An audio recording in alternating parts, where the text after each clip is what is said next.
It may look solid, safe, familiar, but one step in the wrong place, and it can turn deadly. Wisconsin's ice is changing, and with it comes a false sense of security. Obviously, nobody goes out in the morning expecting to have to be rescued off the ice. For the Brown County Sheriff's Office, ice rescues are part of the job, and a dangerous one, responding to 10 to 12 calls each year. The last 2 years, there were 12 ice rescues. While the number of ice rescues hasn't increased dramatically, what's causing them is changing. Typically, it's to rescue people that are out ice fishing, and the piece of ice that they're on will break off from the mainland or cuts their avenue to get back to shore.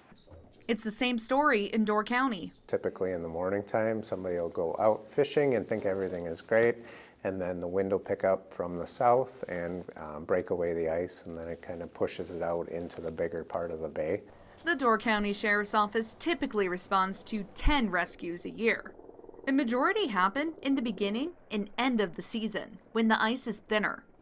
For the 2024-2025 season, 13 rescues were conducted, a number of them influenced by recreational vehicles. 10 or 20 years ago, we were looking at a lot of vehicles going out on the ice. Now with ATVs and UTVs, we see a lot of people going out when there's not as much ice, and they seem a little more daring just because they feel maybe that a four-wheeler or a UTV can get on the ice. Not every ice emergency makes it into the official stats. Friends, neighbors, and other boaters often help those cut off from shore without ever calling law enforcement. So the real risk is bigger than the numbers show. Data from Wisconsin Public Health shows hundreds of incidents since 2018 where people have fallen through the ice, both fatal and non-fatal. So far in 2025, that number has reached 66. People may be taking more risks on the ice, but that's not the only factor. Data from the Great Lakes Environmental Research Laboratory shows annual maximum ice coverage along the Great Lakes shoreline is decreasing. On Lake Michigan, it's pretty dangerous to go out on ice over the last 5 years because the lack of ice. And if ice does form, the winds and waves kind of remove it. Much of this change is linked to climate change. Warmer falls and shorter freezes are altering Wisconsin's ice season. Looking at Green Bay over the last 5 years, since 2021, the fall average temperature has been running 2 to 5.5 degrees above normal.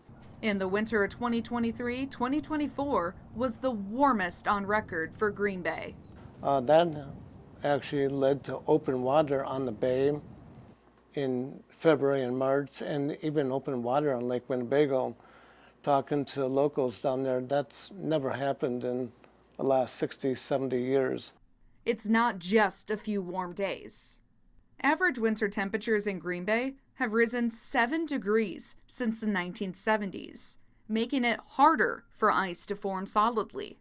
So the ice is always going to freeze differently every year, and especially on different bodies of water. There will always be some risk when operating a recreational vehicle on the ice or even walking out on the ice. When temperatures fluctuate, ice weakens from underneath. Now, ice needs to be at least 4 inches thick to walk on, 5 to 7 inches for a snowmobile or ATV, and 8 to 12 inches for a small car. But warmer winters are making it hard to reach those levels, putting every ice outing at risk. And ice rescues aren't cheap. Trained deputies, specialized equipment, and sometimes an entire dive and marine unit are required, all funded by taxpayers.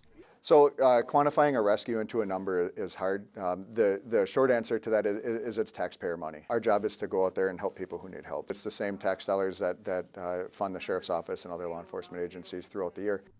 Most rescues get help on scene within minutes, but the best rescue is the one that never has to happen. We want people to kind of look ahead because what they do and what causes a danger to them also creates a bigger danger typically to our rescuers that have to go out and find them, bring them back to shore. Despite repeated warnings, many still underestimate the ice. Humans we're people of habit, so we do the same thing year after year, and But I do think that there is an element of people always doing the same thing year after year. Thanks to the training, skill, and selfless work of local law enforcement, lives are saved every winter. But even with that protection, no ice is 100% safe. If there was a point when the ice was completely safe, then we wouldn't have a dive team that has to train in ice rescues, and we wouldn't have to have a marine unit with an airboat and specialized tools to perform these ice rescues. It's more important than ever to check local conditions, never go out alone, and always have a safety plan in place, because one misstep on the ice can turn deadly in seconds. Meteorologist Audrey Lee, Fox 11 News.